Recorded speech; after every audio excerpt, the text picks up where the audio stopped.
हम सभी के पास कुछ न कुछ संग्रह जरूर होता है, जैसे कि किताबों का संग्रह, डाक टिकटों का संग्रह, सिक्कों का संग्रह, और बच्चे ज़्यादातर कंचे तो ज़रूर खेलते हैं, तो आपके पास ये संग्रह तो ज़रूर होता होगा। तो इस तरीके से रंगीन कंचों का भी संग्रह हो सकता है। तो दैनिक जीवन में जिस तरीके से हम संग्रह करते हैं, गणित में भी ऐसे संग्रह होते हैं, जिसे समुच्चय के नाम से या समुच्चय सिद्धांत के नाम से जाना जाता है। लेकिन यह आम संग्रह से कुछ हटके होता है। इसमें कुछ विशेष गुणधर्म एवं कुछ विशेषताएं होती है, जिसका कि अध्ययन हम इस पाठ में करने वाले हैं। तो इस पाठ में हम जो पढ़ेंगे वो कुछ इस तरीके से है। पहले हम देखेंगे समुच्चय की परिभाषा, समुच्चय का निरूपण, इससे संबंधित प्रश्न, और फिर आगे चलेंगे समुच्चय के प्रकार पर, जहां पर आप देखेंगे परिमित समुच्चय, अपरिमित समुच्चय, एकल समुच्चय, रिक्त समुच्चय, समान समुच्चय तथा तुल्य समुच्चय, और इससे संबंधित हम कुछ प्रश्न हल करेंगे। फिर आगे चलेंगे हम उप समुच्चय पर, फिर उचित उप समुच्चय, सार्वत्रिक, समष्टि या फिर यूनिवर्सल सेट पर। फिर उसके बाद देखेंगे हम घात समुच्चय, जो कि सबसे बड़ा समुच्चय होता है। फिर अंतराल आर के उप समुच्चय के रूप में, अपने आर या फिर वास्तविक संख्याओं का समुच्चय या फिर संख्या रेखा आपने देखा होगा, उसके हम कुछ सेगमेंट्स लेंगे, उसे हम उप समुच्चय के रूप में किस तरीके से प्रदर्शित करते हैं ये भी हम आगे देखेंगे। फिर हम चलेंगे वेन डायग्राम पर, जो कि एक चित्रात्मक प्रतिरूपण होता है समुच्चय का। पूर्व में आप जिस तरीके से जोड़ना, घटाना, गुणा, भाग संक्रिया करते हैं, उसी तरीके से कुछ संक्रियाएं समुच्चय सिद्धांत पर भी परिभाषित है, जैसे कि दो समुच्चयों का संघ, जैसे यूनियन ऑफ टू सेट्स भी कहते हैं। फिर सर्वनिष्ठ या फिर इंटरसेक्शन, असंयुक्त या डिसजॉइंट सेट्स, और फिर सममित अंतर या फिर symmetric difference of two sets. इन सभी अवधारणाओं को देखते हुए हम इससे संबंधित कुछ प्रश्नों को हल करेंगे, और फिर हम पहुंचेंगे इसके गुणधर्मों पर, और फिर अंत में हम देखेंगे इससे संबंधित व्यवहारिक प्रश्न। बच्चों, पिछली कक्षा में आपने आंकड़ों के बारे में पढ़ा है, जहां पर आपने आंकड़ों को चार्ट, पाई चार्ट या फिर ग्राफ के रूप में प्रदर्शित किया था। इससे हम किसी भी आंकड़े की मूल प्रवृत्ति को बड़े आसान तरीके से समझ सकते हैं। उसी प्रकार वेन डायग्राम या फिर वेन आरेख समुच्चय का एक चित्रात्मक प्रतिरूपण है, जिसमें हम बड़े आसान तरीके से किसी समुच्चय को निरूपित कर सकते हैं, या फिर दो या दो से अधिक समुच्चय किस प्रकार एक दूसरे पर निर्भर है या उसके बीच में क्या संबंध होते हैं, इसे भी बड़े आसान तरीके से समझा जा सकता है। गणित की विभिन्न शाखाओं में आप समुच्चय सिद्धांत का उपयोग देखेंगे, जैसे कि संबंध, फलन, त्रिकोणमितीय, ज्यामिति, अनुक्रम, प्रायिकता इत्यादि। आइए अब हम कुछ समूहों के बारे में विचार करते हैं। पहला है अंग्रेजी वर्णमाला के स्वर, अर्थात ए, ई, आई, ओ, यू। दूसरा समूह है 10 से कम विषम प्राकृत संख्याएं, अर्थात 1, 3, 5, 7, 9, भारत के राज्यों के नाम। और चौथा है भारत की नदियां। तो हमने ये जो चार अलग अलग समूह देखे थे, इसमें हम ये कह सकते हैं कि प्रत्येक समूह सुपरिभाषित वस्तुओं का संग्रह है। यहां हम प्रमाण के साथ कह सकते हैं कि दी हुई वस्तु उस समूह का सदस्य है अथवा नहीं।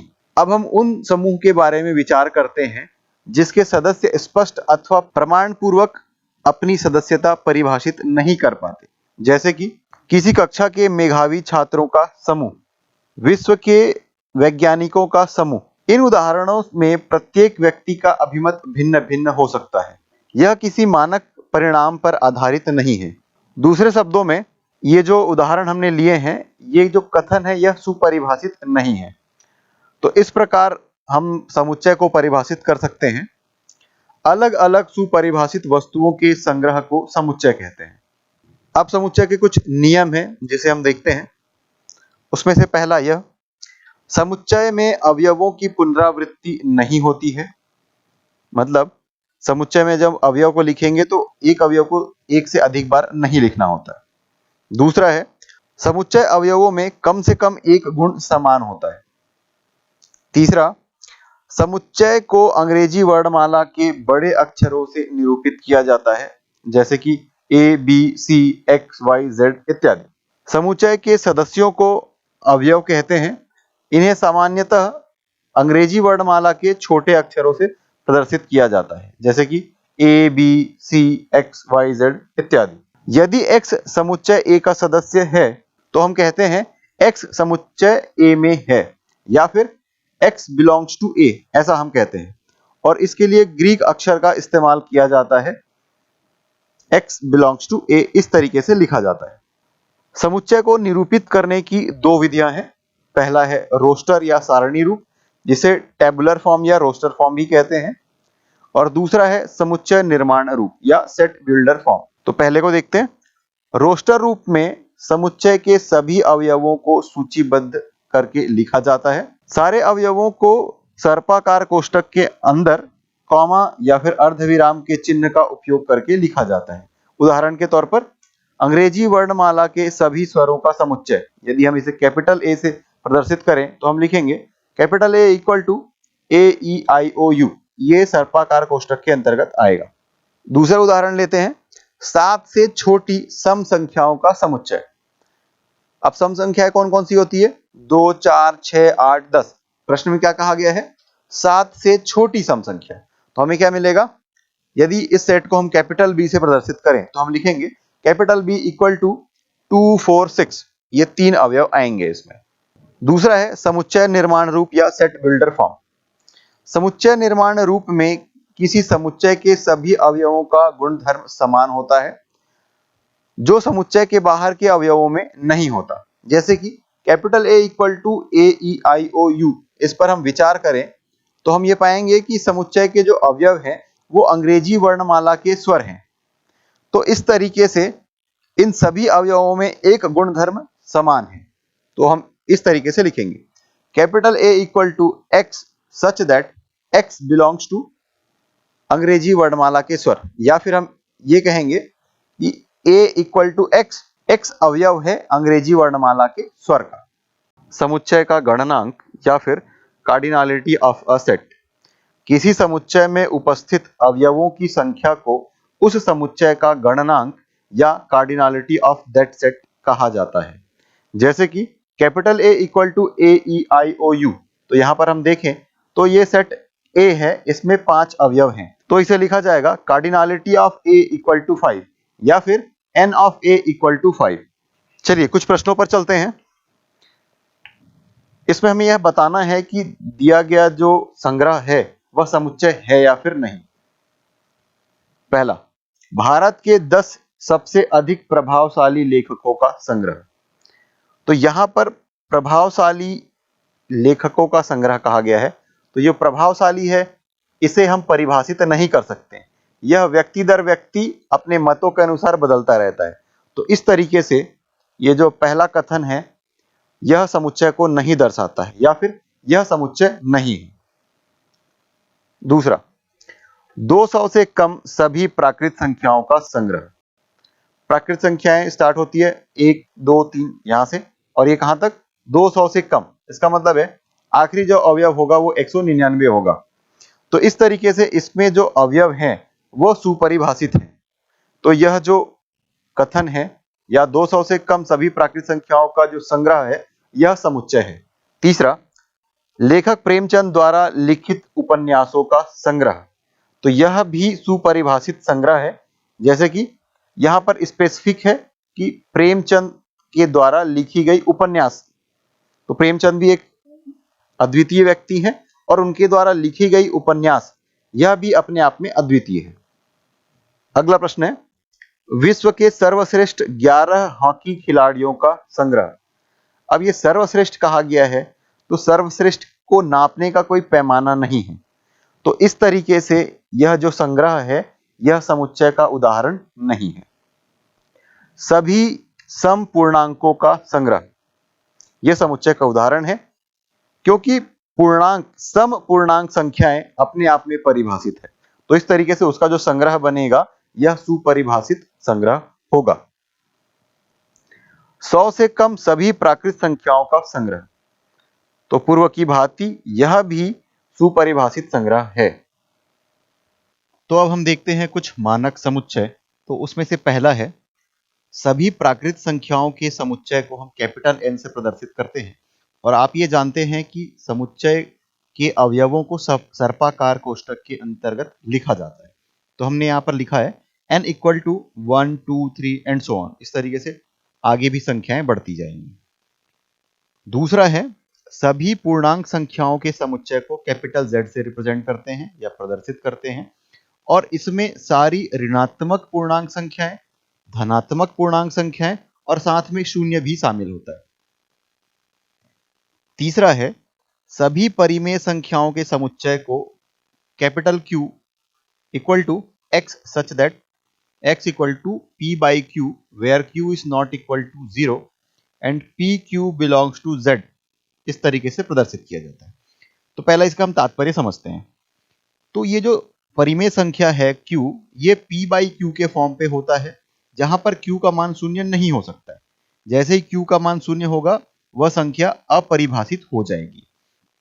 और ये जो p और q है, ये पूर्णांक संख्याओं के समुच्चय का कोई अवयव है, जैसे कि 1/2, 4/3, 5/11, इस तरीके से हम अनगिनत संख्याएं लिख सकते हैं। चौथा है, सभी वास्तविक संख्याओं का समुच्चय जिसे कैपिटल R से प्रदर्शित किया जाता है। आपने पिछली कक्षा में संख्या रेखा का अध्ययन जरूर किया होगा। संख्या रेखा पर स्थित सारे बिंदुओं का जो समुच्चय है, या फिर वो सारे बिंदु जहां पर हम अंकों को प्रदर्शित कर सकते हैं, उन सब का समुच्चय जो है वो कैपिटल R है, जिसे वास्तविक संख्याओं का समुच्चय कहा जाता है। पांचवा है, सभी काल्पनिक या सम्मिश्र संख्याओं का समुच्चय, इसे कैपिटल C से रिप्रेजेंट करते हैं। C equal to x plus iota y, जहां पर x और y जो है वो वास्तविक संख्याएं हैं। तो इसका अध्ययन हम आगे करेंगे। ये जो हमने 5 अलग अलग मानक समुच्चय देखे हैं, इन सब में एक महत्वपूर्ण संबंध होता है, वह यह कि n जो होता है वो सबसेट होता है z का। इसका मतलब ये कि z के अंदर में हम एक और सेट बना सकते हैं जो कि सेट ऑफ नेचुरल नंबर या प्राकृतिक संख्याओं का समुच्चय होगा। उसी तरीके से z जो है वो q का सबसेट होता है। q मतलब परिमेय संख्याओं के समुच्चय का सबसेट होता है। और ये जो q होता है वो r, जो कि वास्तविक संख्याओं का समुच्चय है, उसका एक सबसेट होता है या उप समुच्चय होता है। और सबसे बड़ा जो समुच्चय है वह है काल्पनिक या सम्मिश्र संख्याओं का समुच्चय।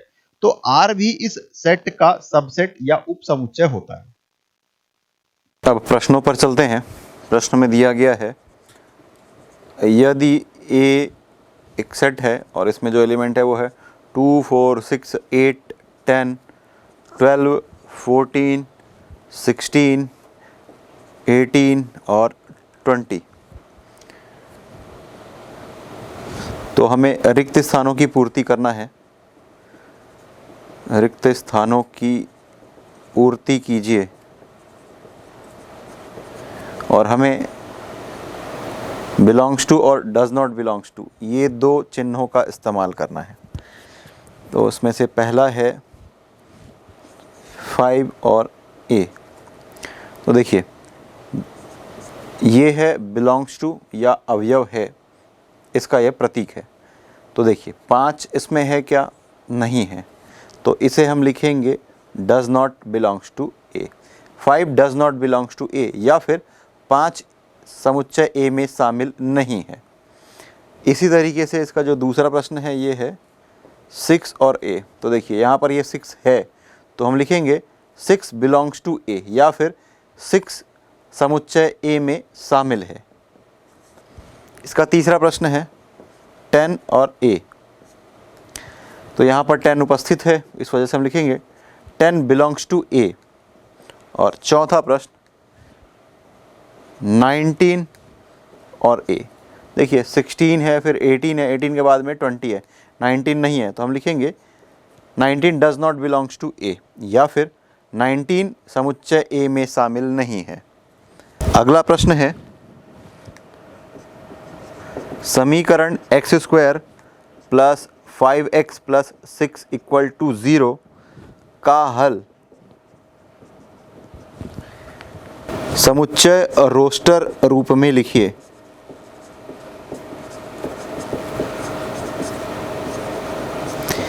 तो रोस्टर रूप में का मतलब है सारे अवयवों को हमें सर्पाकार कोष्ठक के अंतर्गत लिखना है। तो चलिए पहले तो हम इस प्रश्न में जो समीकरण दिया गया है x² प्लस 5x प्लस 6, इसे हम हल करते हैं। सूत्र विधि से भी कर सकते हैं या फिर गुणनखंड विधि से भी इस प्रश्न को हल करके x का हम मान ज्ञात कर सकते हैं। तो देखिए यहाँ पर 1 है और यहाँ पर 6 है, दोनों का गुणा करेंगे तो आएगा 6।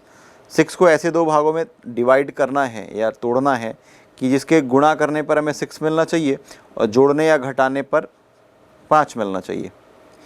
तो ये है 3 और 2, +3 + 2 दोनों को ऐड करेंगे तो मिलेगा +5 और 3 और 2 का जब गुणा करेंगे तो आपको मिलेगा +6। तो इस तरीके से हम लिख सकते हैं x² + 3x + 2x + 6 = 0। प्रथम दो पद और अंतिम दो पद का जोड़ी बना लेंगे। प्रथम दो पद में x कॉमन है तो आप लिखेंगे x to x + 3। सिमिलरली इसमें 2 कॉमन है तो आप 2 कॉमन लिख लेंगे तो x + 3 = 0। दोनों पदों में x + 3 ये कॉमन है। अब ये x और ये +2 = 0। दो अलग अलग पदों का गुणनफल 0 है तो लिखेंगे x + 3 = 0 या फिर x + 2 = 0। तो यहाँ से मिलेगा x = -3 या फिर x = -2।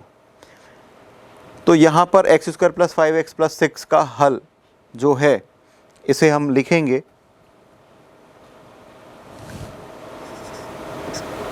-3 -2 और मान लेते हैं कि ये सेट है कैपिटल A। तो लिखेंगे कैपिटल A = -3 -2। ये ऑर्डर पर निर्भर नहीं करता, आप लिखना चाहें तो इस तरीके से भी लिख सकते हैं, -2 -3 भी लिख सकते हैं। और यही इस प्रश्न के लिए उत्तर है। अगला प्रश्न है निम्नलिखित समुच्चयों को समुच्चय निर्माण रूप में लिखिए।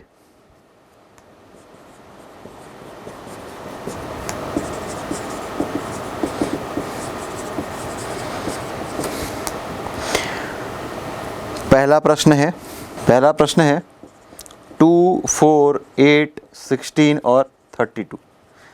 तो समुच्चय निर्माण रूप में हम कोई एक सेट का नाम दे देते हैं कैपिटल लेटर का इस्तेमाल करके और फिर लिखते हैं उसका एक अवयव माना x है और x जो है वह एक गुणधर्म रखता है। तो मान लेते हैं कि ये प्रॉपर्टी है p of x। तो यहाँ पर उस गुणधर्म को हम लिखते हैं। तो यहाँ पर देखिए कि ये 2, 4, 8, 16 और 32, ये 2 और इसको आप लिख सकते हैं 2⁻², फिर इसे आप लिख सकते हैं 2⁻3, 16 को लिख सकते हैं 2⁻4 और 32 को लिख सकते हैं आप 2⁻5।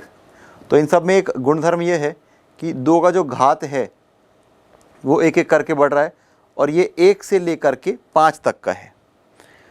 तो इसे हम इस तरीके से लिख सकते हैं, माना कि यह जो समुच्चय है ये a है और इसका जो अवयव है वो x है और x इस प्रकार है कि ये 2n के इक्वल है और ये जो स्मॉल n है ये प्राकृत संख्याओं के समुच्चय का अवयव है और n का जो मान है वो 5 के बराबर और 5 से छोटा है। Small n belongs to n का मतलब है पूर्णांक संख्या मिल रही है आपको 1, 2, 3, 4, 5 अप टू 5 मिल रही है। तो पहली बार जब आप n = 1 पुट करेंगे तो मिलेगा ये, 2 पुट करेंगे तो ये मिलेगा, 3 पुट करेंगे तो ये मिलेगा, 4 पुट करेंगे तो ये मिलेगा और 5 पुट करेंगे तो ये मिलेगा। 5 से इसकी वैल्यू जो है 5 से आगे नहीं बढ़ सकती। तो इस तरीके से इस प्रश्न के लिए ये उत्तर है। इसमें हमने इस समुच्चय को निर्माण रूप में लिखा है। चलिए दूसरे प्रश्न पर चलते हैं, जहाँ पर है 1, 4, 9 अप टू 100। तो इसमें देखिए कि ये आप इसको 1 का स्क्वायर लिख सकते हैं, 4 को आप 2 का स्क्वायर लिख सकते हैं, 9 को आप 3 का स्क्वायर लिख सकते हैं। इस तरीके से 10 का स्क्वायर करेंगे तो आपको मिल जाएगा 100। तो हर एक इन सब अवयवों में एक गुणधर्म होगा जो कि दोनों सब में उभयनिष्ठ होगा, तो उसे हमें पहचानना है। तो देखिए ये जो संख्या है ये 1, 2, 3, 4, 5 ऐसे अप टू जा रही है 10 और सबके घात में 2 है या फिर स्क्वायर है। तो मान लेते हैं कि ये जो समुच्चय है ये b है, उसका एक अवयव है x और x इस प्रकार है कि वह n का घात 2 है और n जो है वो प्राकृत संख्याओं के समुच्चय का एक अवयव है। साथ ही ये n का मान 10 से छोटा या उसके बराबर है। देखिए n belongs to n, it means n equal to होगा 1 2 3 4 5 6 7 8 9 up to 10, n is less than और इक्वल टू 10, n का मान 10 या उससे छोटा हो सकता है। तो जब n इक्वल टू 1 होगा तो आपको ये मिलेगा, n इक्वल टू जब 2 पुट करेंगे तो ये संख्या मिलेगी, n इक्वल टू 3 पुट करेंगे तो ये संख्या मिलेगी, और n इक्वल टू 10 पुट करेंगे तो आपको ये लास्ट वाली संख्या मिलेगी। तो ये इस प्रश्न के लिए उत्तर है। निम्नलिखित समुच्चयों को सूचीबद्ध रूप में लिखिए। तो इसमें से पहला प्रश्न है a का अवयव है x और x एक पूर्णांक है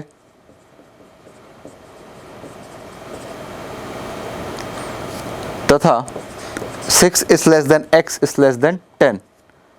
तो ये जो x का मान है 6 और 10 के बीच में है, ना तो 6 हो सकता है और ना ही 10 हो सकता है। दूसरी बड़ी बात कि यह एक पूर्णांक है। तो देखिए हम लिखेंगे 6 के बाद कौन सी संख्या आएगी, आएगी 7 8 9, और 10 नहीं आएगी क्योंकि यहाँ पर लेस देन का साइन है। अगर यहाँ पर और इक्वल टू का साइन लगता तब यहाँ पर 10 शामिल होता। तो इस तरीके से सेट ए जो हमें मिलने वाला है ये है 7 8 9, इसमें 3 एलिमेंट है। दूसरा प्रश्न है b equal to X such that x वर्ष का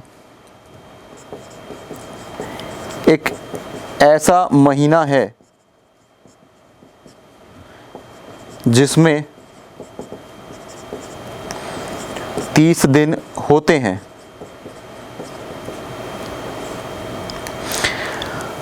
तो ऐसे जो महीने हैं वो है अप्रैल, तो इसे हम लिखेंगे b इक्वल टू, यहाँ पर सेट का एलिमेंट अप्रैल, जून, इसके बाद आता है सितंबर और लास्ट में नवंबर।